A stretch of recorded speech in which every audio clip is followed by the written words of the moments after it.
Seize your glory! Hey guys, yes, I just saw 300 Rise of an Empire, and I must admit, even though it's a very unnecessary sequel, it is a very fun movie. It has great action, the 3D is actually pretty good, and it has 3D blood and gore. What more can you expect? Oh yeah, and 3D tits as well. So that's my short review. Now for my spoiler-filled long review. This movie is not as good as the original 300.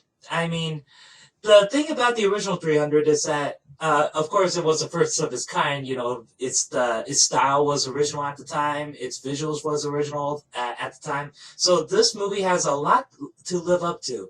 And honestly, it did meet a lot of expectations, but I honestly didn't think it's better than the original. Mostly because of the main character. So in the original, everyone really liked Gerald Butler's performance as Leonidas, and I still think I just rewatched the movie a week ago, and I honestly believe he's still the best thing about the movie. So the new guy, I believe his name is Sullivan Stapleton or something like that.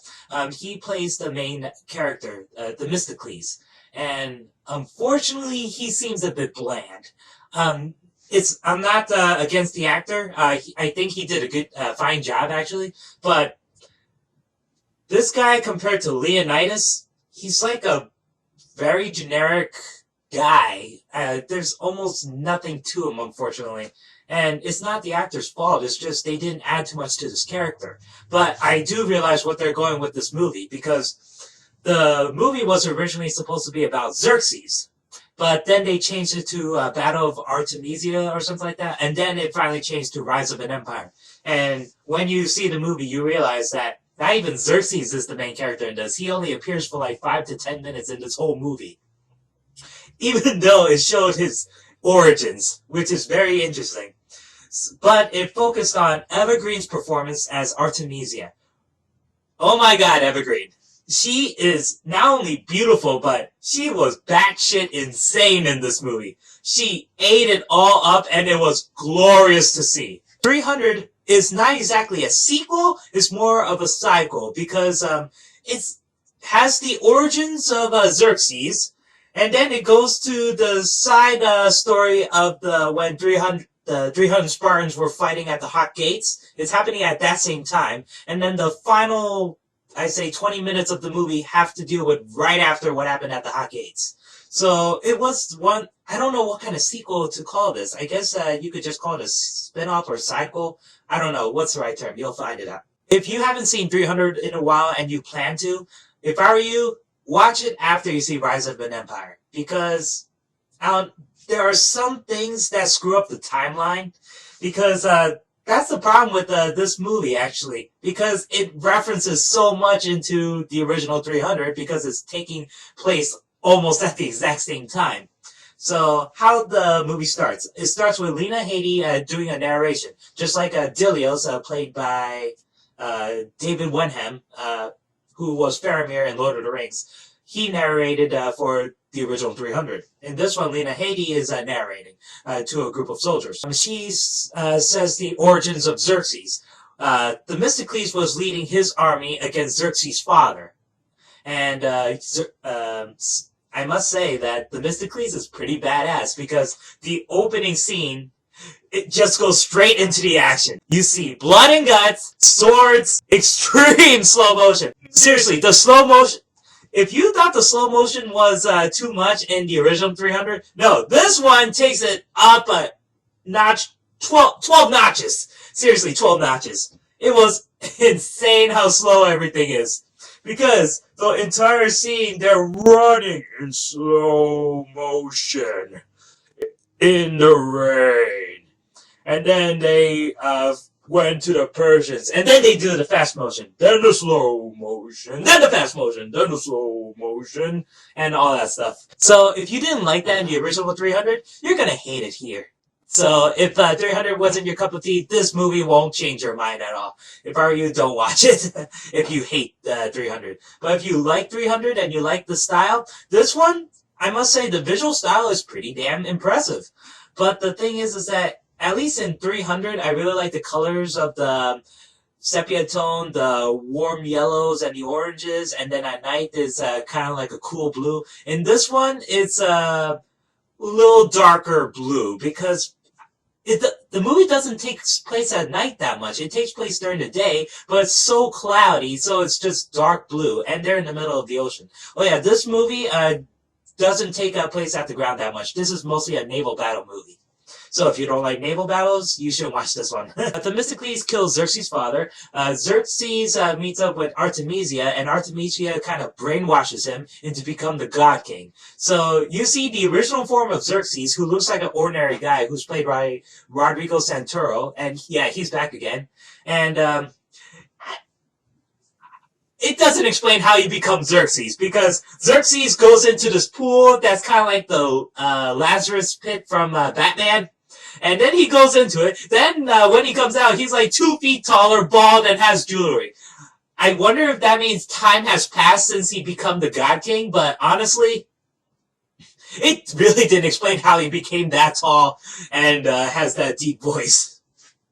But basically, Artemisia is the puppet master. She is pulling the strings on Xerxes. Because when Xerxes finally comes out and then addresses the nation about going to war, Artemisia is in the background saying the things that Xerxes is supposed to say. So, yeah, this movie focused so much on Artemisia, and it's a good thing. She is the best character in this movie.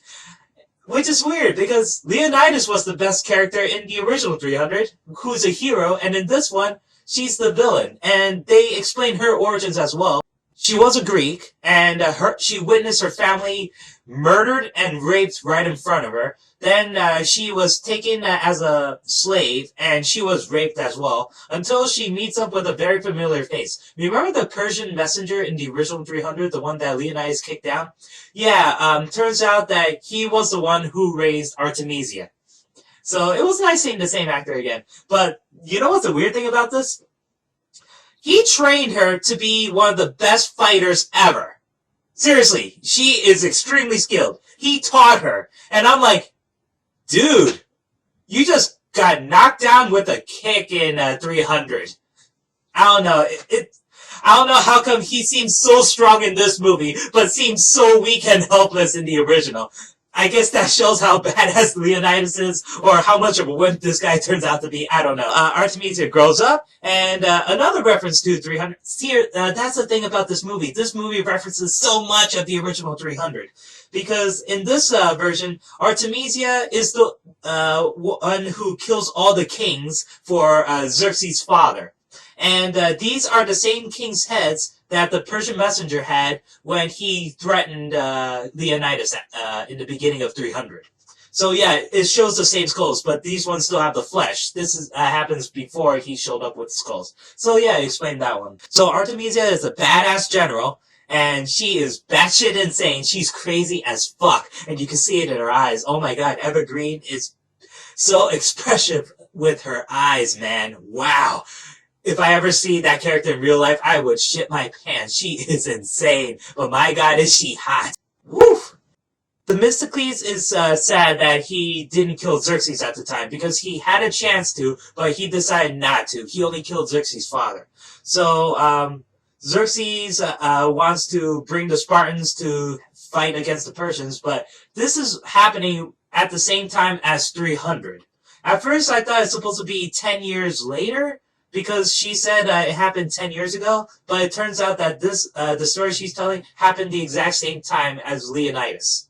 So Themistocles and his group of men go to Sparta, and then he was going to convince Leonidas to fight against the Persians. But the thing is that at that time, Dilios is there, and he has his eye. This is before he lost his eye.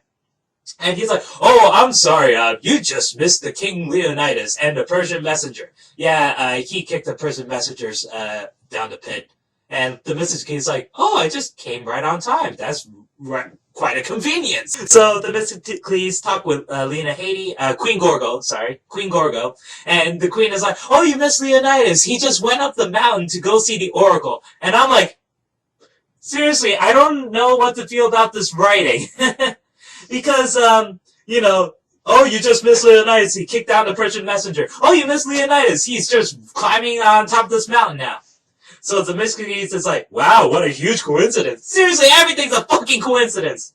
So the next day, he wants to talk with Leonidas again, but you know what happens. In the original 300, Leonidas and his already got his 300 Spartans and left for the Hot Gates. And Themistocles is like, oh no, we just missed Leonidas. They already headed for the Hot Gates. I'm like, are you kidding me? Seriously, this movie keeps getting funnier and funnier, and I'm not sure if it was intentional or accidental. Seriously, it just made me laugh every time they keep going back to the original 300. Because it keeps up, it's like a Facebook update, status update. It keeps updating that with the original 300. It was weird. So Themistocles is like, you know what? Let Leonidas go to the Hot Gates. We'll go to the other side and fight off against the Persian fleet. So he did. He and his huge group of Athenian soldiers. And because they're not like the Spartans, they're not as muscular as them. But here's the thing. They fight more barbaric than the Spartans. I'm kind of lost by that. Because I thought Leonidas, Stelios, the general, and a couple other men, even Dilios, were some of the best fighters in the Spartan army. But then you see Themistocles and his men killing the Persians in this choreographed Jedi style. And I'm like, why aren't these guys the Spartans? Why aren't these guys more badass than the Spartans? I don't know. I didn't like that, actually. Yes, these guys are badass in fighting, but honestly, they don't have much of a personality. I remember the general from 300. Even though his name is just General, I don't even know his first name. It says in IMDb, just General. His son was interesting. Michael Fassbender as Stelios was interesting. Leonidas was awesome. Faramir as Dilios is awesome. In this one, there's the guy who's like Assassin's Creed kind of style because he snuck onto Artemisia. Artemisia's like, wait, I threaten everyone here except you. I know you're new. And he's like, fuck this. I gotta leave. They know my secret. So he jumped off like Edward Kenway from Assassin's Creed Black Flag. He is an awesome character. I just don't know his name. I'm not sure if I should care, but he is an awesome character because he had some badass fights. But unfortunately, that's all you know them for, just badass fights. You don't know anything about them or what they care about. I mean, you know more about Themistocles, but at the same time, he was kind of bland. Almost every single Athenian in this is bland. I mean, when it showed Dilios again, I was interested because he was one of my favorite characters in the original 300. But in this one, I tried to learn their names, but I totally forgot. There's this one guy. See, another reference to 300. In the original 300, the general brought his son over to fight the Persian army. In this one, the Assassin's Creed guy doesn't want his son to fight, but his son joins anyway. He snuck in. And he turns out to be one of the best fighters in the army. But he's muscular, yet his face looks like Anton Yelchin from Star Trek and Fright Night. It's weird. At first I'm like, wait a second. Is that the kid who played Kyle Reese in Terminator Salvation? He seems a little too buff. Seriously, his face. And also, I had a hard time trying to believe that this kid is that guy's son, because they only look like 10 years age difference. Okay, I guess it's the Athenian way. But seriously, their father and son, I don't get it. Oh yeah, there's another reference to the original 300. After the first day of fighting, because Themistocles is like, no matter what you do, no one dies on the first day of battle. Otherwise you suck. So after they won the battle, and Themistocles was talking with another guy, and he says, you know, that wasn't so bad for us being sculptors and painters and gardeners and farmers. Ha ha. I kind of chuckled at that, but the joke was weak. You know, it's the same, it's referring to the joke from the original 300 when Athenians were confused about why Leonidas only brought 300 Spartans against 1,000,000 Persians. And Leonidas is like, you there, what is your profession? I'm a potter, sir. You there, what is your profession? I'm a sculptor, sir. You there, what is your profession? I'm a gardener, sir. So it's referring to that. But, I don't know, the joke seemed kind of weak. It didn't need that. It was lame. But yeah, the naval battles. I'm not sure if it's fully accurate. Because, I don't know, I guess the physics of it, to me, doesn't make sense. Because they're on these small, flat boats. and they mostly charge at the Persian ships in the middle because it turns out the Persian ships are very weak in the middle, so they keep ramming into the middle of the boats. But the thing is that every time they do, the Spartans weren't holding on to anything. And I don't know how fast they were going, but I assume at least 20 miles an hour. So when the Spartans ram into the boats, they're not on seats or anything. They were just standing, and when they hit something, they're like, ugh, okay, ugh, okay. They don't lose their footing or nothing. I'm like, how are these Athenians not off balance by the ramming? Oh well, probably it makes sense, but to me, when you hit something fast and you have nothing to hold on to, I assume you would, lose your footing. That's just me anyway. So yeah, after Themistocles and his army won a couple battles, Artemisia is pissed, and she gets crazier and crazier and turned on by Themistocles. She's like, oh my god, I fucking hate this guy, but I want to fuck his brains out. She doesn't say that, but you can see in her face that she just wants to have sex with this man.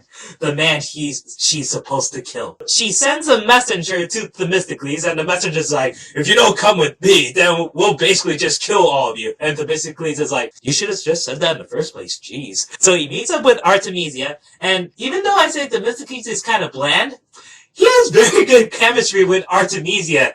It's weird. So Artemisia wants Themistocles to join her, and Themistocles declines, but then she's like, you know what, let's fuck. So they fucked! And if you saw this movie in 3D, this has to be one of the best 3D sex scenes ever. Seriously, Eva Green's beautiful breasts are in 3D, and there's a couple of slow-mo shots in this sex scene. Wow!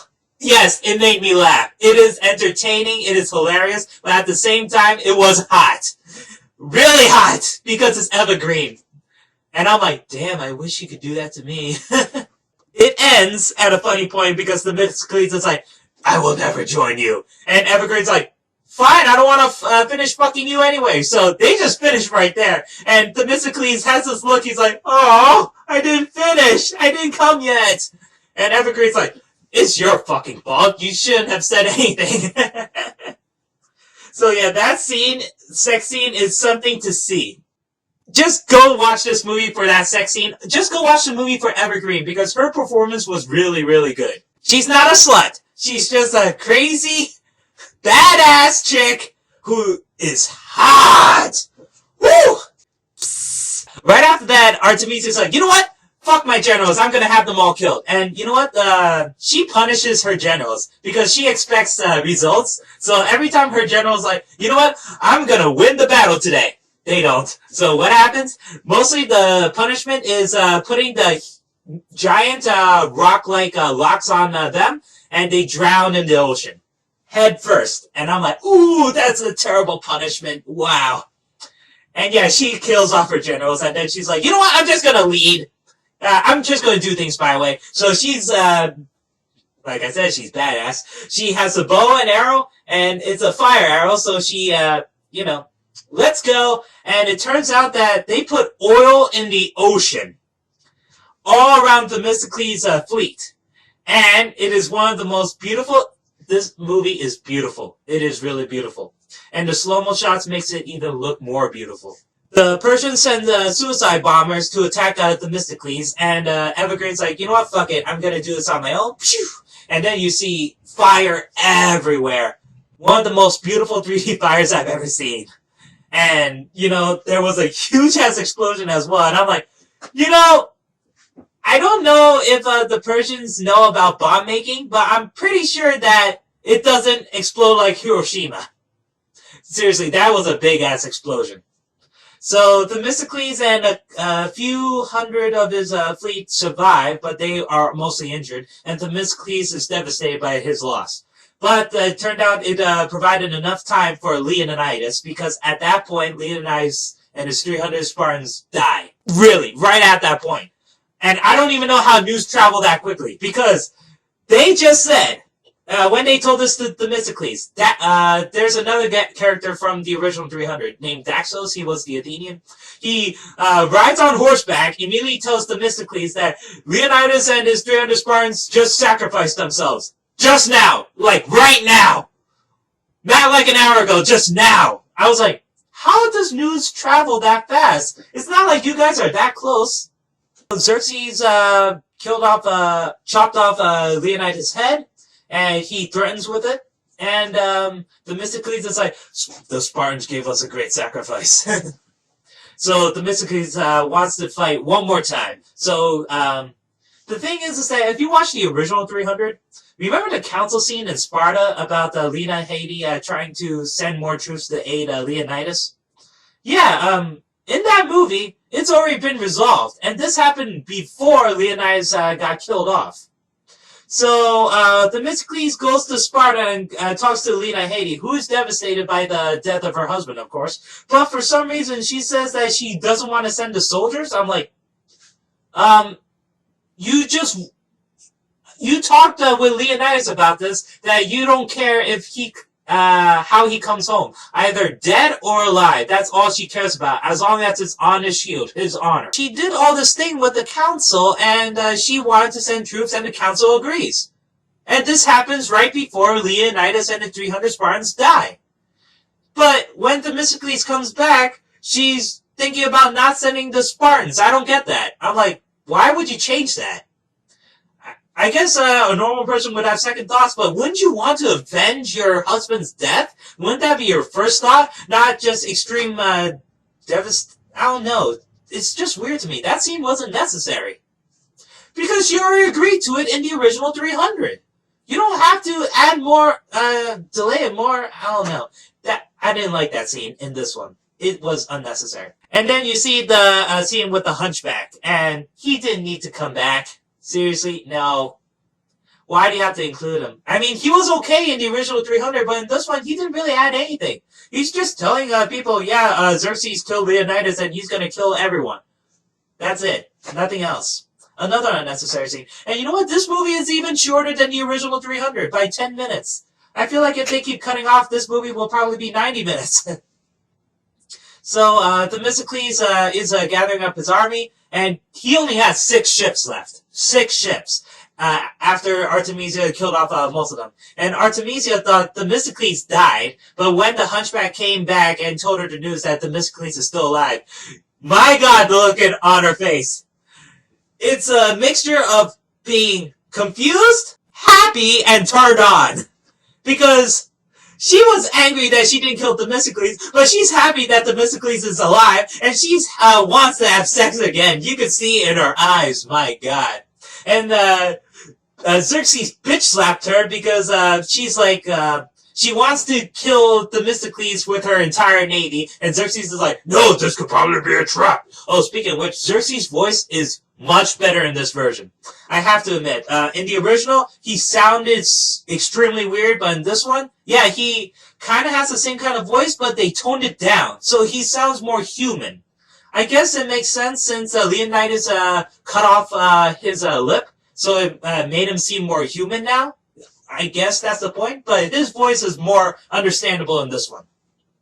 So Xerxes doesn't want Artemisia to go after, and Artemisia is like, don't forget who put you on your throne. My king. Yes, Artemisia is awesome. And I forgot the awesome speech she said, but she is great. So Themistocles and his remaining men are going to fight off Artemisia. And oh yeah, I forgot to tell you. The general guy, the Assassin's Creed guy, he dies in the most stupidest way I've seen. Basically, Artemisia shoots him in the leg with an arrow at first. And then I don't know what the fuck is his son thinking. His son decided to pick up his father up, just as Artemisia shoots another arrow through the chest. If the son did not do that, the general could have fucking lived. Wow, I was so angry. Because he was... Besides Artemisia, Dilios, and Queen Gorgo, I honestly like the Assassin's Creed guy better than Themistocles. And he dies. And it's another callback to the original 300, because in the original 300, the son dies, and the general still lives, and he's raging about it. In this one, the son wants revenge, and he rages and kills everyone on sight. Anyway, to the final battle. I don't know where this horse came from. I think there's a horse underneath the boat, but yeah, there's a horse. So the Athenians hit a horse. The horse popped out of the boat. This is in the middle of the ocean, and Themistocles rides on top of it with a spear and a sword and just hacks at everyone. And it's like a one-shot take of a video game level that you wish you play. And yes, the action and the visuals look amazing. It's beautiful. This final battle scene. Remember the fight scene in the original 300 when Leonidas breaks out of the phalanx and does his solo slow-mo kills? Yeah, imagine that with Themistocles killing way more than Leonidas could ever do. Because this guy, he rides on top of this horse who looks exactly like Joey from Warhorse, and then he kills off every single immortal he sees, and then he lands on top of the ship that Artemisia is in, and the horse unfortunately dies, but that doesn't stop Themistocles. He fights 3 immortals at the same time and kills off every single one of them so easily without getting a cut. What? Yes, this scene is badass, but at the same time I'm like, dude, why? In this one, he seems like a Jedi. He seems like a god. In the original 300, you could tell that Leonidas is just a regular but muscular guy. He's like an Arnold Schwarzenegger, but he's human. In this one, he's jumping all over the place and he doesn't get one cut. Wow. Seriously, he has psychic powers or something because he has a spidey sense of dodging and he knows where each attack is coming from behind him. Wow, Themistocles. So Themistocles and Artemisia fight, and it turns out to be a draw. And then at that point, remember I said that Lena Headey was narrating the entire time? This is another reference to the original 300 when Dilios was narrating to the huge armies of Sparta and the Athenians right before they fight off the Persians. In this one, Lena Headey was narrating until the point of Themistocles fighting Artemisia, and then she shows up. She shows up on her Spartan fleet with Dilios, and the Athenians joining on the other side. So, and then when she arrives, Themistocles kills Artemisia. Artemisia doesn't want to surrender. She doesn't care about dying. She's ready for it. And then Lena Headey comes in and kills off every single fucking Persian. Wow, Lena Headey is badass in this. And not just that. This is another reference to the original 300 when Leonidas said to Xerxes that, you know, the Spartan women could do a lot better job than the men. They could finish off your people if they were this easy. Spartan women kick ass! Wow! And then it ends right there with Themistocles doing the slow motion fighting with Lena Headey and then goes towards the camera and that was it. And then you see the awesome end credits the same way that was done in the original 300 with the end credits. So, what did I think of this movie? Like I said, it's a fun, action, visually styled movie. I love the visuals. The 3D is great. Try to see it in 3D if you can. And, you know, if you love the original 300, you might like this one. But to me, I honestly preferred the original 300 because as much as I had fun in this movie, I prefer the original better. I like more of the characters. I think it's more simpler. And the style wasn't too intense. That's all I gotta say about 300 Rise of an Empire, and thank you very much.